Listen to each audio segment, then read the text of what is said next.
We're always sort of reaching for that one perfect painting, and it never happens. And that's a lot of the way that I think artists are driven, that they just want to do the next better one. And if the next one's better, then the next one after that will be even better, and you just keep going. And it's about striving to do your best.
Sometimes things happen when you're painting that are big surprises. You don't expect it, and you're into it, and it takes you in a direction that you didn't really think you were going to go. And that's the beauty of discovery, exploration, and learning in art, is that you have an idea and you want it to come out a certain way, but as you're working in the creative process, as for me when I'm painting, there are all sorts of roads that begin to emerge in front of me, and then I have to decide which road to go. Or sometimes I love one spot and it's beautiful, and I don't want to ever let that little spot of color go. And then towards the end of the painting I realize that that's the one spot that's stopping all the other colors from harmonizing. So I have to get rid of it, even if I really liked it a lot. Sometimes you just need to do that for the sake of the whole work of art versus just one spot on a painting. When I'm painting, it's as if I'm in a whole other world.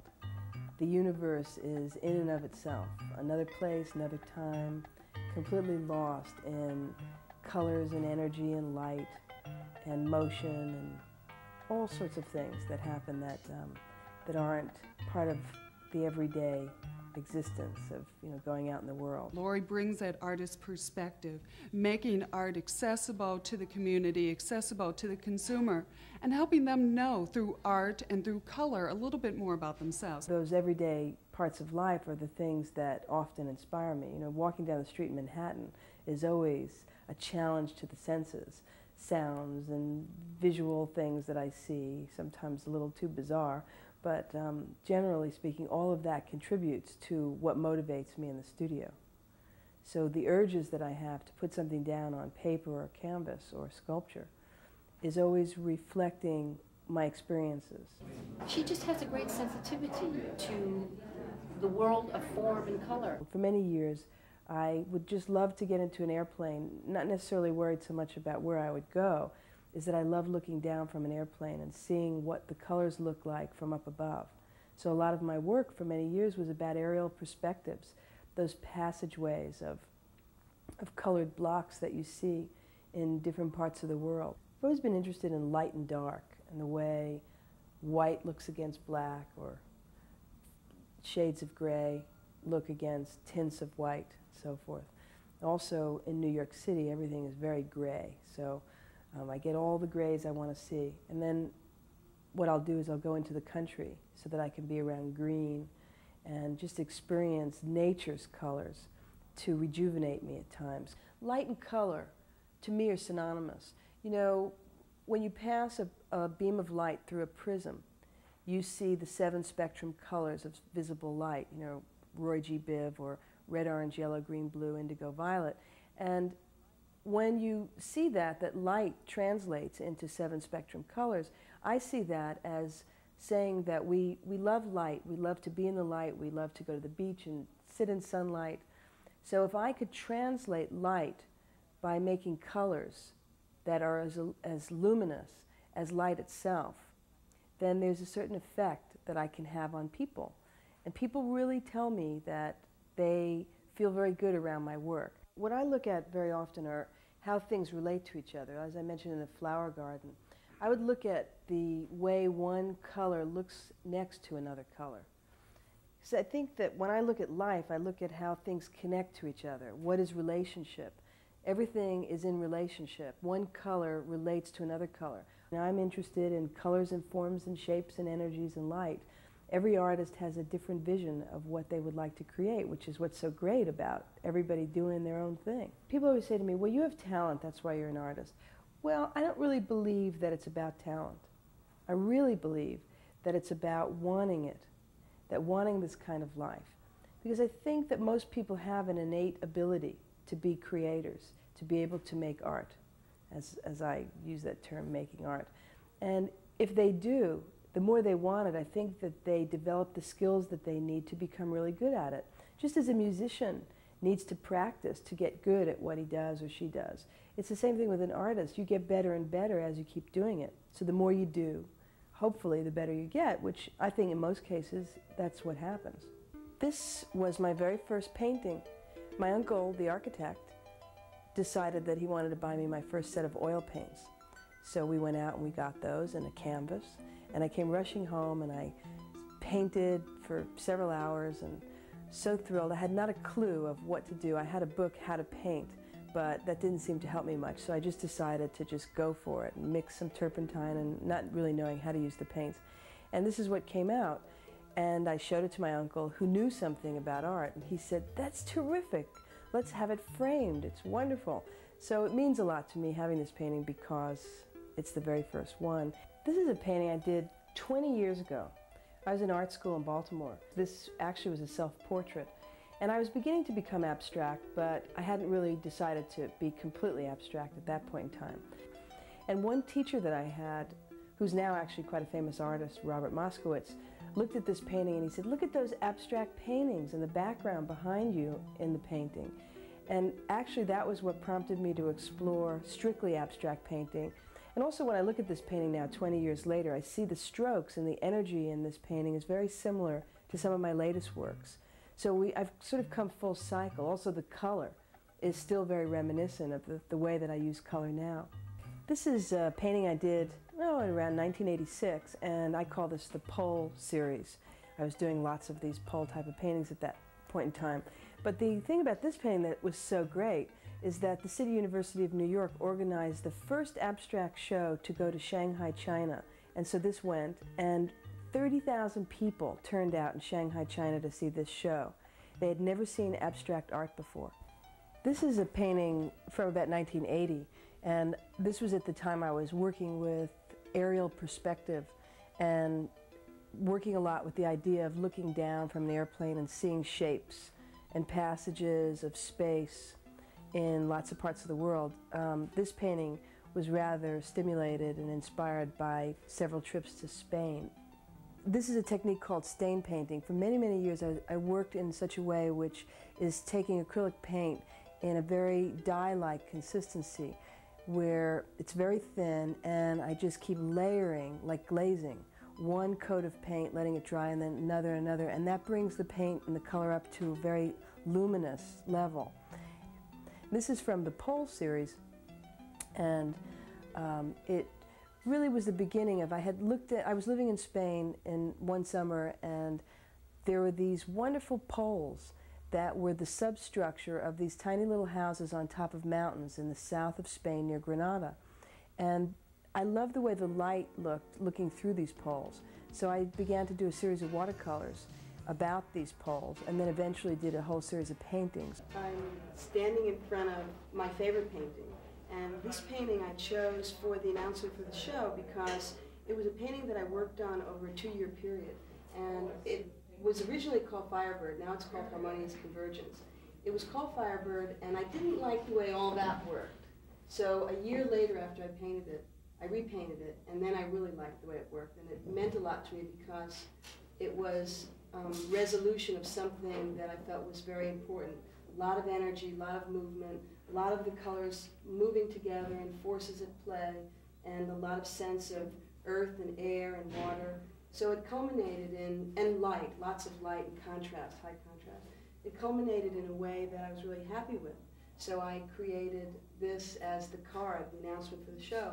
I also decided at that point in time that I would only have this painting in my collection and not sell it to anyone. And the reason is that over the years as an artist, I discovered that it's very important for an artist to keep many works of their own in their own collection. Because as you produce more and more people buy your work, a lot of other people wind up having the best paintings. And actually, I think what I've learned so far is to try to keep the best work from each period. And this is from this Flight series.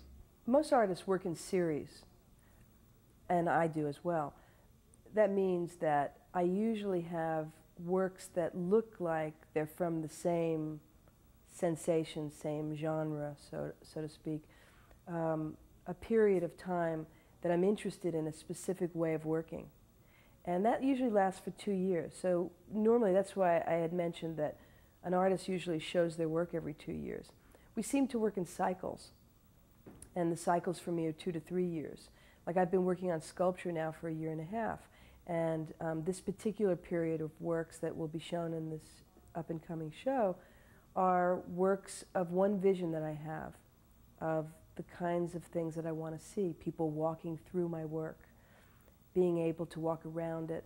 For many years, a lot of people would look at my paintings and say, God, I fly through your work. My eyes just take me in as if I'm on some sort of journey of flight. And that used to interest me because I would think, wouldn't it be great if I could actually have people walk in and out of my work or look through it, see beyond it? And that's how, in some ways, the sculpture series began. The new series that Laurie has been working on for some time now, the Portals of Light, I think are great. It's so great to be able to walk through art, and not just as sculpture, but as a painterly thing as well.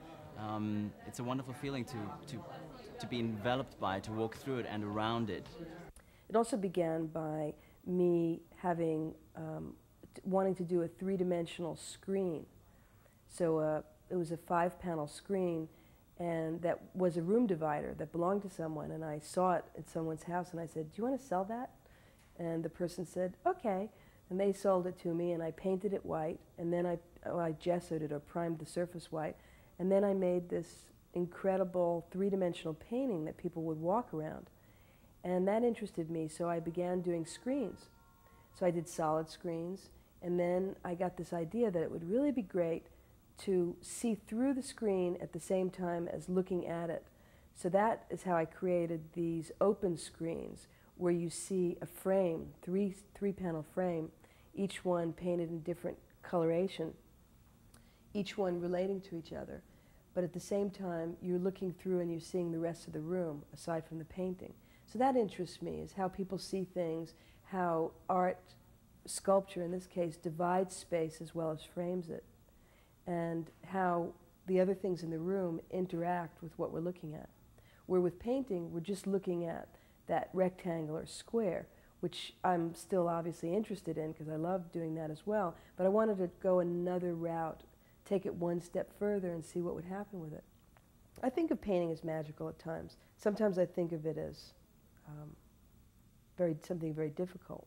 Depends on where I'm at with it, but most of the time it's a means for me to express myself in the best way that I know how. And sharing visions of things that I have in my head, ideas that I have in my head, of how things can be. And it's interesting to me to get other people's reactions. I like it when people don't know anything about art and they respond to my work and they say, well, I don't know anything about art, but I know what I like. And then they'll look at my work and say, I love the colors that you use. They make me feel wonderful and inspired. And that is a gift. When people tell me that they react to my work that way, I get very thrilled.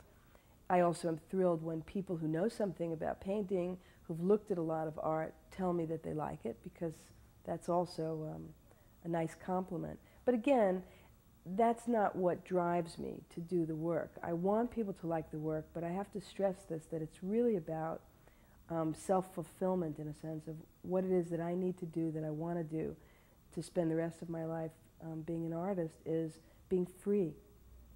Freedom to do what I want to do, express it in the way that I want to express it, and hopefully people are going to buy some of these so that I can afford to be so free as to get on a plane or take a trip to the ocean, do all those things that I need to do. And that happens. I mean, in the last 5 years for me, I've sold very well. For many years, if I didn't sell a painting, I would be a little disturbed about it, but I found other ways, like I was teaching, or I'd take a job here and there doing something else just to make enough money to be able to afford what I wanted to do. But as I mentioned earlier as well, I think that when you really are doing what you love to do, the money's going to come. And most kids always say to me, but artists starve. I can't be an artist. I'll never make it. Well, it's not about making it. It's about just doing what you want to do and letting the rest of it follow. One thing that I've learned about being an artist is also I love being by myself. I love working in my studio, and there's something that I find that I really begin to raise my self-esteem more and more, because I appreciate myself when I see myself doing creative things. And I also appreciate that in other people. And I think anybody can actually be creative, and I think anybody can make art. I'm not sure that anybody can be an artist. I think you have to really want it bad enough so that you're willing to do what it takes to get there. She's always stayed true to her own vision through all the painting. I mean, there was a time, almost like the last 10 years, when her kind of quote-unquote abstract painting has not been in style. And as an actress, I admire someone who stays true to their own inner vision. But thinking about Van Gogh, one of my favorites, I really just go crazy when I look at paintings of Van Gogh. Color, form, energy, light, all of those things. And most people have looked at a Van Gogh painting. The famous painting Starry Night is one of the most famous paintings in the world. The thing that I think about Van Gogh, though, knowing that supposedly he only ever sold one piece of art in his entire career, is that he was driven to create, and he created even at the end of his life when he was put in a mental institution. He painted beautiful paintings of the institution itself, the outdoors, the garden, the interior walls, and painted them with colors that weren't actually the colors. They were impressions that he had, and again we coined the phrase Impressionism or Post-Impressionism, was that period of time that Van Gogh painted. And he saw that institution the way no one else could see it. He saw great beauty. Artists see how things can be when other people can't see it.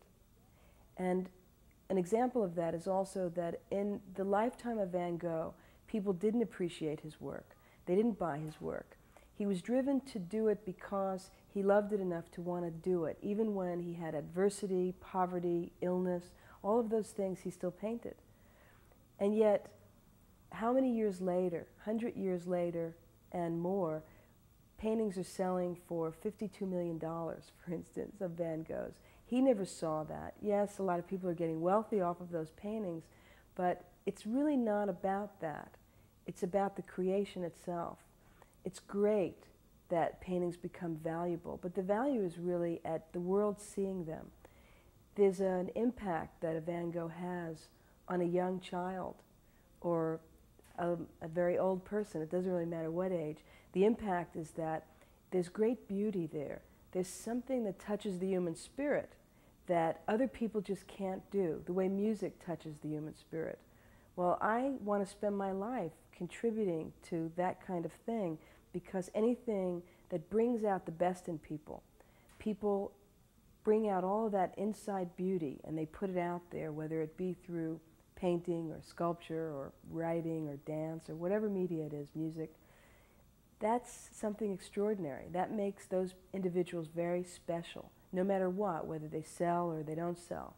Actors that go on stage and that performance only lasts that night. That's it. It started there and it ended there, but it existed, and it was a work of art that they expressed along with other people and had it reacted to. It's all about wanting to create something very special. And I think that most people have that capacity to do it. They just need to be encouraged for someone to say, you can do it. I mean, that person did it. The most unlikely person sometimes speeds ahead and wins the race. I like kids to realize that a lot of what happens with choosing a career like this is if you love it enough to want it. Sometimes we don't really love what we're doing because we have a funny love-hate relationship with it. Some days we like our work and some days we don't. But I don't really mean that. I mean, do you love it enough to want to have a life like this? Are you willing to do what it takes to get there? And do you have that kind of urge? And if you have that kind of urge, then go for it. And don't worry about whether you're good enough or whether other people think you're good enough or whether you can afford it or whether you can go to the school of your choice. A lot of times I've seen people that all of a sudden get scholarships or things that they never thought they could get just because they've tried. If you don't try, how do you know? It's really marvelous to see how she goes into different transitions, how she grows and changes as an artist. Wouldn't the world be a poorer place without the arts? Well, speaking of unlikely things, I was just doing my artwork one day and one of my friends called up and said that she wanted me to meet this editor from a major book company. So this person came over to see my work, and really, out of the air, she decided that it would really be great to use 15 years of my paintings, picking 34 works of art, to illustrate a book that would be written by a very famous psychologist. So ultimately what happened is that the book comes out quite shortly, and they have used 34 of my paintings, and the other person, whose name is Claudia Black, speaks about, there are inspirational sayings to inspire people about healing the inner child. A lot of her work is about working with adult children of alcoholics, people that come from alcoholic backgrounds. And what she and the editor decided was that my work was so much about color and light that it had a healing effect on people, that it made people begin to really rejuvenate themselves in some way. So this wonderful book has 34 pictures of my art from over the last 15 years, and these really unbelievable sentences, inspirational sentences by Dr. Claudia Black. So I got paid a lot of money for that, and it seemed to just be dropped from the sky. And that's 15 years where photographers took film of my work, and I just put the film away in books, and now it was used. 15 years of paying for all that film finally came through for me. So you really never know how it's going to work, and now I have a book out there that says Paintings by Laurie Zagon, and it's very exciting, and it's a contribution to other people, and boy, sometimes things just happen because they happen. But I don't think that if I wasn't doing what I do, that these friends wouldn't have called me up and said, let's let this person meet you. So I think you have to be open to opportunities as well. But you also have to believe that you're going to get there. And it doesn't really matter how you get there. I mean, I don't really think of myself as a famous artist or aspiring to be famous. What I care about is that I do great work in my lifetime, and that if it contributes to other people and they like what I do, great. It's very nice to have different types of people, you know, whether it be someone who has a background in art or whether people who don't have any background in art. When you see that kind of response where they become emotional, or they start smiling because of the colors that they're looking at, or the movement and the strokes does something, that's really what it's about for me, is to move people on a level at which I had hoped that it would happen. I see my life as a big canvas, one giant canvas that I'll just keep putting strokes on for the rest of my life. And some of those strokes are not going to be all that attractive, and other strokes are going to be really beautiful. And the whole end of it is that it's a composite. It's one large painting that harmonizes or doesn't harmonize in places, but it's one big picture.